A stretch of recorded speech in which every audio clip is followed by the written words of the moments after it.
રિજવાનભાઈ, હા કુલદીપ. પેલું બાગ સમિતિનું તમારી પાસે ને?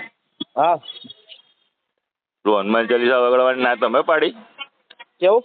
પેલું હનુમાન ચાલીસા વાગે જનો કંઈક ના પાડી હતી તમે, એવી કંઈક હતું? હા, ધાર્મિક કોઈ બી ના વગાડતો એવું કીધું. એવું? હા, કોઈ બી ધાર્મિક નહીં. એક નહીં, કોઈ બી ધાર્મિક નહીં. 2-4 જણોની શિકાયત આવી કે યાર સવારે અમે ચાલવા જઈએ આવું બધું વાગે છે અંદર. ગાયનો જે વગાડવું હોય તે વગાડજો, પણ ધાર્મિક કોઈ બી વસ્તુ ના વગાડતા. એ નહીં, એટલે તો મને સાંભળ્યું એટલે બધું પેલા કન્ફર્મ કરું. હનુમાન ચાલીસા નહીં, કોઈ બી ધાર્મિક, કવ્વાલી બી નહીં કે નાચ શરીફ બી નહીં કે કોઈ વસ્તુ નહીં.